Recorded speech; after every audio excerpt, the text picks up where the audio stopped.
GOP was quick to criticize the CBO report on the likely effects, both in terms of loss of coverage and also the financial impacts of the repeal and replacement of the Affordable Care Act. And they were saying that it was political and inaccurate. It had flawed assumptions. You couldn't trust it. And who trusts that guy that's running the CBO? What was he? Well, he was actually appointed by a Republican. Well, whatever, you still can't trust him. And those arguments, unfortunately for them, were undercut later on in the day when a White House report of the likely effects actually turned out to be more critical, harsher than the CBOs, and we're gonna give you that information now. The analysis found that under the American Health Care Act, the coverage losses would include 17 million for Medicaid, 6 million in the individual market, and 3 million in employer-based plans over the course of 10 years. If you add those up, that's actually a couple of million more people than the CBO thought would eventually lose out on access to health insurance. And again, that is the White House analysis coming out of the Office of Management and Budget. Okay, so a quick note on that. As John alluded to, the guy who runs the CBO is a conservative economist that was approved, sanctioned by Price, who's now the head of Health and Human Services for the Trump administration. Yeah. So oops, when they say that it's biased or it's unreliable, they're talking about their own guy. Now, speaking of their own guy, the guy who runs OMB that came up with the analysis that says, no, not 24 million people losing insurance, 26 million people losing insurance. That's Mick Mulvaney. That's Trump's main guy that John's gonna tell you right now is going like, oh no, everything's gonna be fine. It's your office that said it's gonna be worse than even the CBO said it was. Exactly.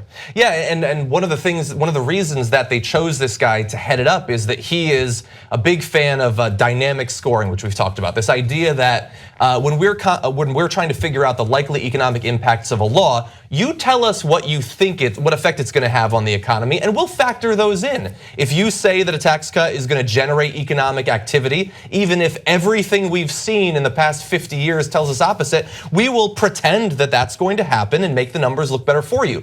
But even with that, it's an absolute disaster of a law, and that's the guy that they're now criticizing. So by the way, as a final result of this, coming from that report out of the White House, which by the way was shared with Politico and they made the information public, there will be a total of 54 million individuals in 2026 that are uninsured at that point, nearly double what would be projected under current law. But as Cenk pointed out, Mick Mulvaney is responding to this. We're gonna have his video in just a second. Now, the White House Communications Director, Michael Dubke, said that the information we're talking about right now is, quote, not an analysis of the bill in any way whatsoever. It is simply us trying to predict what the CBO is going to say using the CBO's methodology. But that's interesting because the Brookings Institute just a week or two ago also attempted to predict it and had a far lower number. And they're not in their analysis saying we're using their methodology and here is why that methodology is flawed, okay? They're not making that case, they're simply asserting that it's flawed. They're not explaining why we should believe that. But again, let's go to Mick Mulvaney, and here is his continuing criticism of the CBO. And what is your take on the CBO scoring? Good morning from Washington, where according to the CBO, it's sunny and 75 degrees this morning. It's too easy. What is our take on the report? Is exactly what we expected to see. I was surprised to hear the word damage control used so many times in that previous report. That's just not right. This is exactly what we thought the CBO would come forth with. They're terrible at counting coverage. The CBO report is full of errors, not errors, they're just bad assumptions like that. It's the only way you can get to these bizarre numbers. Now, as we pointed out, there are bad assumptions, but it's not the ones that he disagrees with. Have you noticed one of the weird points about this is that they're saying that the CBO overestimated how many people would be covered by the exchanges in Obamacare. So their first criticism was CBO is too rosy about how much coverage Obamacare will create. And now they're saying CBO is overestimating how many people will lose coverage. So my question for them is sort of like, well, does CBO estimate too much coverage or too little coverage? Like you just spent a long time saying CBO was too rosy in how much Obamacare would cover, and now you're saying it's overestimating how many people will lose coverage. So it's like the opposite arguments that they're making. So if you were talking about an economic analysis, people would ask that question and go, hey, let's talk about the assumptions that Mulvaney just mentioned. What economic assumptions did you make? And if you made the same ones, then it would be, then actually the conclusion, logical conclusion is there's actually going to be even more uninsured people than they're estimating. But that is not who they're trying to appeal to. They're trying to appeal to Trump voters on a political level and go, oh yeah, CBO, the Obama guys. Even though it's actually a conservative approved by the Republicans, oh yeah, they're gonna cheat in favor of Obama. Well, can you show us how they would do that? Like, what would you change in the assumptions? Now, luckily, they have their own Office of Management and Budget, the OMB that guy Mulvaney runs. Now, let's break down whether it really was an estimate of what the CBO would come out with or their own estimate. Because they now say, no, we were just trying to estimate. So, number one, Politico has the documents themselves and they say, no, it was an analysis intended to actually assess the coverage and spending outcomes. So, not true, they have the documents. Okay, but even so, logically, even if you're like, everything is fake news to you because you're a Trump supporter, right? Okay, now how stupid are they politically that their own guy puts out a report that's even worse? Like, wouldn't you think like, oh, if we estimated the CBO is gonna come out with a disastrous thing saying we're gonna throw 24 million people to the wolves and they have no insurance. Politically, wouldn't your own guy come out and go, oh no, it's actually 4 million or negative 4 million, we're going to add people. No, instead he's like, oh yeah, it's gonna be 26 million. No, you know why? Because they actually did the analysis and it came out to 26 million. Yeah.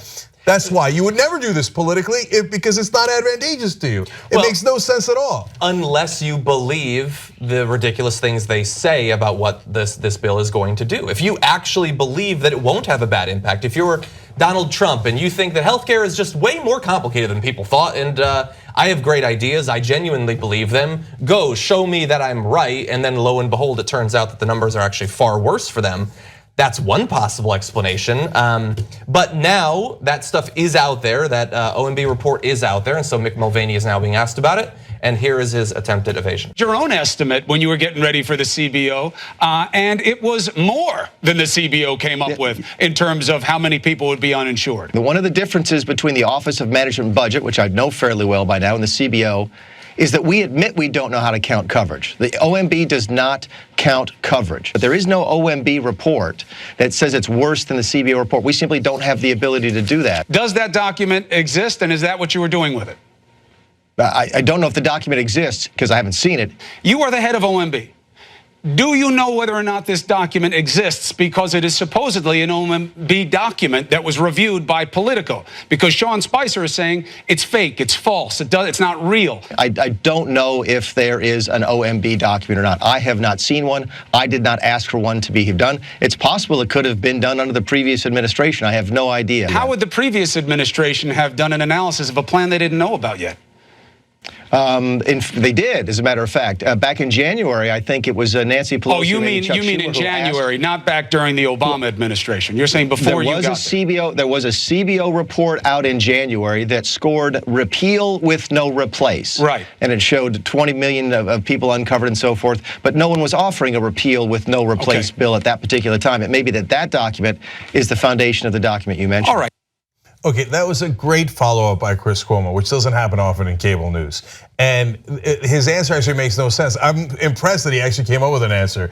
But he's saying, oh yeah, it might have been this other thing where we repealed it but didn't replace it. No, the OMB document scores this current Republican plan, which clearly did not exist when Obama was in charge. They are desperate to blame everything on Obama, no matter what. Our plan that we just came up with last week, Obama's fault. The summary of what he said was, we don't know shit, and I don't know shit. Yeah. I mean, like literally, he was like, we don't count how many people will be covered, and I don't even know if this document is real. I mean, I guess their talking point now is we don't know anything. Two things that we talk about all the time. One is the incompetence of the Trump administration. You're the head of the OMB, how could you, and it's in the news today, you're about to go on CNN. There's a giant news story about how you guys said there's 26 million people who are gonna be uninsured. How could you not know if that document exists or doesn't exist? That's why you're going on CNN. They don't just check in every morning with Mick Mulvaney. Right, how could you, okay, so either he's lying, and if you're a Trump supporter, you get it. Either he's lying, or boy, that is incredible incompetence, right? And then secondarily, it's the Republicans' disdain for actually governing. So he says, OMB can't do anything. Well, who's in charge of the OMB? I am. So you're just saying, I don't want to govern. I don't want to run the government. I'm in charge of this department, which is incredibly important in other administrations. And I'm telling you, we can't figure out anything. Forget it. I'm not even going to do my job. Yeah. Amazing. They're being honest. You know who created journalism you could be proud of? You did. Our audience helped us hire an investigative reporting team. Now we're going to go for a second. TYTnetwork.com/go. Let's build the best reporting team in the country together.